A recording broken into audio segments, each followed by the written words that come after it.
आपण या ठिकाणी थांबलात ते आपण सगळे बंधू भगिनी. आजचा दिवस हा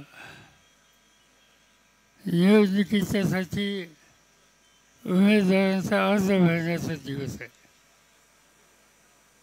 आणि अर्ज भरायला तुम्ही इतक्या उत्साहानं या ठिकाणी आलात तर अर्ज भरल्याच्या नंतर मतदारसंघामध्ये तुम्ही किती जोमानं काम करणार आहात याचं दर्शन आज तुमच्या उपस्थितीने या ठिकाणी सगळ्यांना झालं.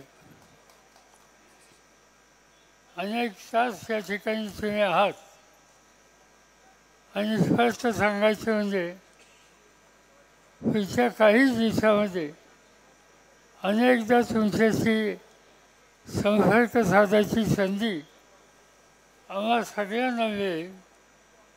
त्यामुळे मी काय अधिक वेळ घेणार नाही.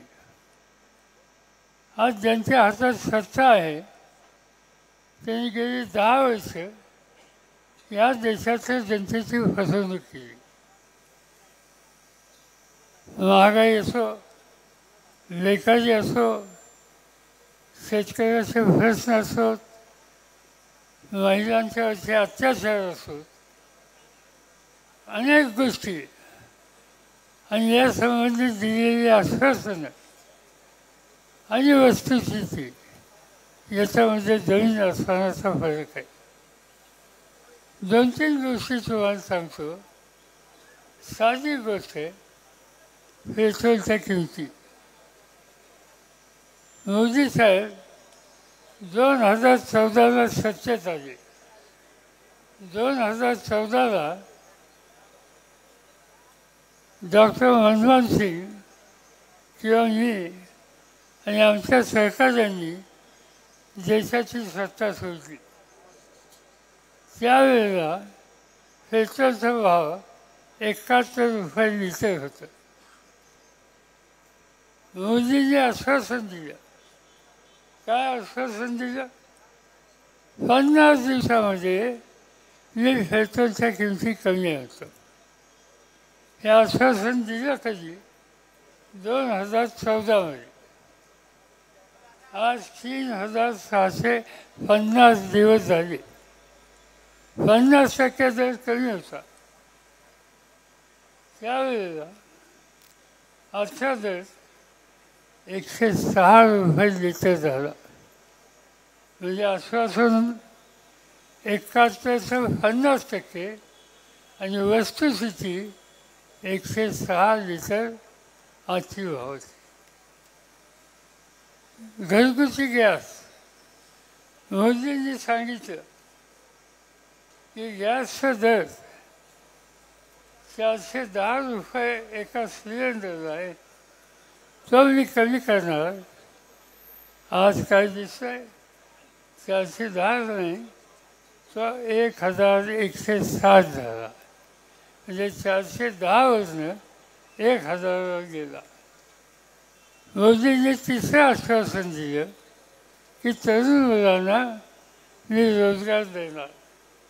आणि त्यासाठी माझा जो निर्णय आहे तो दरवर्षी 2 कोटी मुलांना मी नोकऱ्या देणार. 10 वर्षामध्ये नोकऱ्या कमी झाल्या. आज हिंदुस्थानामध्ये जेवढी तरुण मुलं आहेत त्याच्यातल्या 86% मुलं ही बेकार आहेत, त्यांना नोकरी मिळत नाही. अशा अनेक गोष्टी सांगता येतील. याचा अर्थ हा आहे की शब्द द्यायचा, आश्वासनं द्यायची आणि कृती उलटी करायची ही जर नीती मोदींची असेल तर त्यांच्या हातामध्ये सत्ता द्यायची नाही, हा निकाल आपल्याला घ्यावा लागेल. सत्तेचा उन्माद काय असतो तो या राज्यकर्त्यांनी दाखवला आणि त्याची उदाहरणं द्यायची झाली. झारखंड म्हणून राज्य आहे, आदिवासींचं राज्य आहे, आदिवासी मुख्यमंत्री आहे. मोदींच्या टीका केली.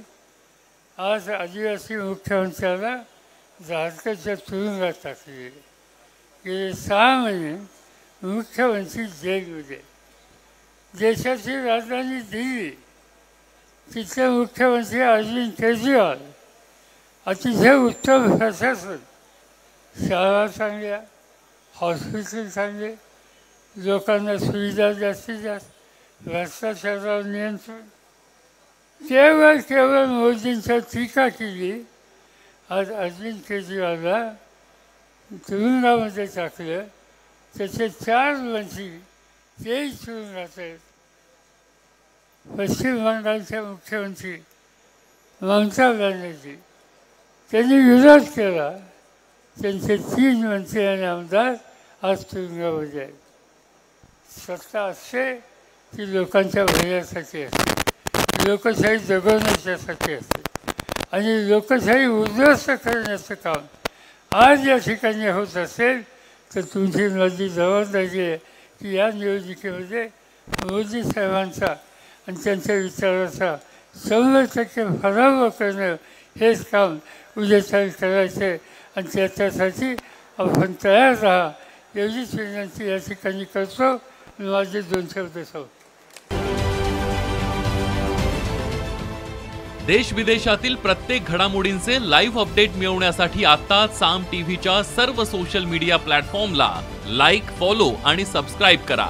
तसंच सर्व नोटिफिकेशनसाठी बेल आयकॉन प्रेस करायला विसरू नका.